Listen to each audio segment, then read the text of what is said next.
Dan gue udah tahu soal itu. Terus kita mau gimana? Mau kita beresin apa kita mau diem aja? Ya kita beresin lah.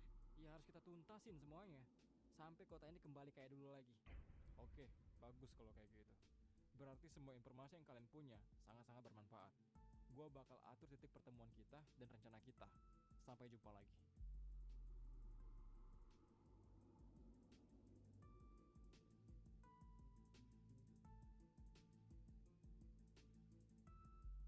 Dari luarnya, kota ini kelihatan aman-aman aja. Tapi ternyata semakin mendalami soal kota ini, semakin menyedihkan pula isinya. Gue emang gak banyak tahu soal kasus-kasus yang ada di kota ini. Tapi mendengar cerita Joler tadi, bisa dipastikan kota ini penuh dengan misteri. Ada penindasan, pengambilan kekuasaan, dan udah pasti penuh dengan perbudakan. Ternyata ketika lo menjadi orang yang gak berguna di dunia ini, lo akan dihajar habis-habisan oleh realita hidup. Bahkan diri lo udah gak ada harganya lagi.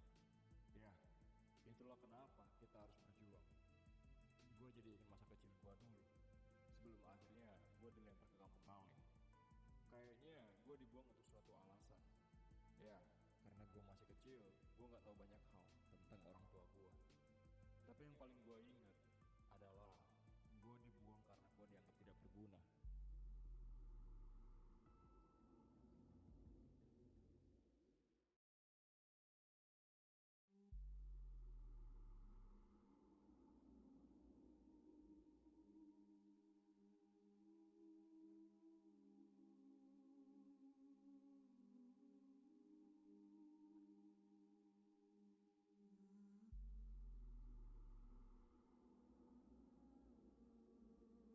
Beberapa yang udah ditangkap sudah kita masukkan di peti mati yang tersimpan. Dan mereka disimpan untuk suatu keperluan mendatang. Dua partner gua akan membuat mereka menjadi bagian dari kita. Sisanya lagi adalah orang-orang yang kita simpan di laboratorium Kota Lembak Sur. Mereka udah disiapkan untuk menjadi prajurit tangguh. Dan dunia akan menjadi bagian dari kita sepenuhnya. Ya, dengan memiliki senjata biologis dan prajurit tangguh yang dibuat oleh sistem teknologi canggih, mereka akan menjadi prajurit yang berbahaya. Lalu kapan mereka mulai menjadi bagian dari kita? Sebentar lagi. Beberapa sudah berhasil dan mereka masih disimpan di peti mati. Tapi beberapa lagi tinggal menunggu waktu. Jadi, jangan sampai ada yang lengah. Dan jangan biarkan orang lain mengetahui isi laboratorium Kota Lembak Sur. Karena semua kuncinya ada di sana. Oke, sebelum semuanya semakin kacau, kalian para prajurit tangguh yang sudah memiliki kekebalan tubuh dari senjata biologis peti mati kita, jangan takut. Serang markas pemberontak itu sekarang juga. Sebagian lagi cari orang yang udah menyelamatkan salah satu target kita. Orang itu sudah pasti bukan orang yang bisa kita remehkan. Harap hati-hati. Jika kalian bisa menangkapnya, itu lebih baik. Lalu, untuk beberapa petinggi peti mati, kalian tetap berjaga di sini. Kita akan menyambut prajurit tangguh kita yang sudah berusaha keras untuk memberontak. Dan dia salah satu mantan musuh terbesar kita, Kijong Baron.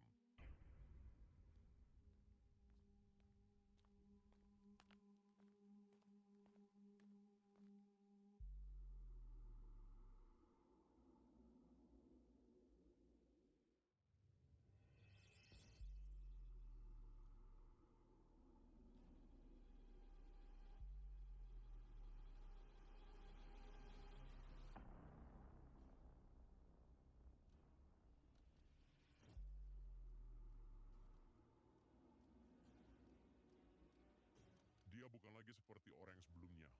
Separuh tubuhnya sudah dipenuhi oleh reaksi biologis. Dan beberapa juga sudah tertanam prosesor penggerak di tubuhnya. Itu artinya, dia sudah bukan manusia lagi. Dan ini adalah salah satu contoh prajurit berbahaya yang akan sulit untuk dikalahkan.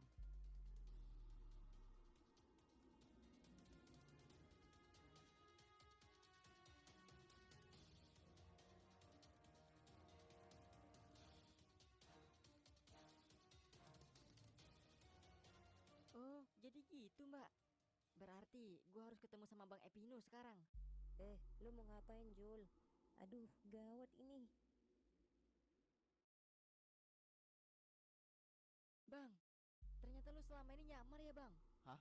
Lu bukan orang sembarangan kan? Lu kesini pasti punya tujuan kan? Apa tujuan lu bang? Kasih tahu gua. Bu, bentar Bu. Lu kenapa?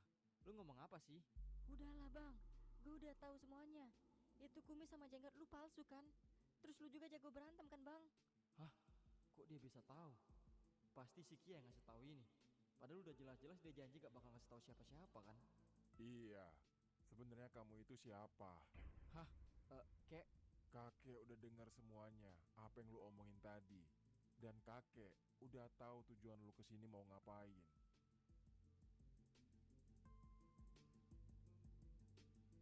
Jadi, lu itu sebenarnya siapa?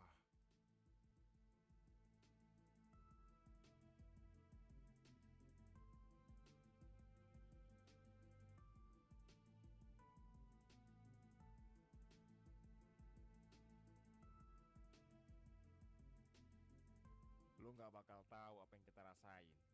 Harusnya dari awal kita menolak lu untuk datang ke sini. Oke, sebagai seorang lelaki dan ketua geng, ya gue minta maaf karena udah mengecewakan kalian. Tapi gue rasa itu bukan salah gue. Gue percaya dengan menunggu teman-teman gue, sesuatu akan jadi berbeda. Karena mereka orang-orang yang luar biasa. Dan lu gak bakal percaya itu.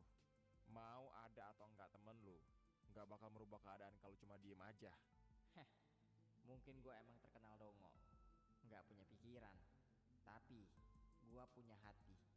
Dan kepercayaan mereka harus gue jaga. Kalau aja gue gak terikat sama Epi dan juga Arto, udah gue hajar dari sebulan yang lalu. Tapi mereka adalah teman gue, teman terbaik gue. Gue gak mau cuma gara-gara gue nyerang sembarangan.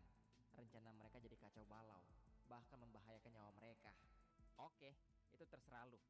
Lakuin apa yang lu mau. Tapi masalah kita nggak cukup sampai di sini. Lu udah ngerusak harapan kita. Lu juga udah membuang waktu kita. Jadi, lu harus terima akibatnya. Woi, udahlah. Lu ini kenapa sih? Harusnya kita bersyukur ada orang yang mau bantu kita. Kenapa malah lu kayak gini? Lu kenapa jadi belain dia sih dong? Sekarang gua tanya, apa bantuan dia? Kita terbantu sekarang? Nggak ada kan? Nggak ada dong. Dia di sini cuma numpang tidur doang. Terus bacot-bacot aja, nggak ada tindakan. Sedangkan keluarga-keluarga kita yang dibawa sama mereka, nggak tahu sekarang udah jadi apa. Mending kita gerak sendiri. Lu mungkin bisa ngomong kayak gitu.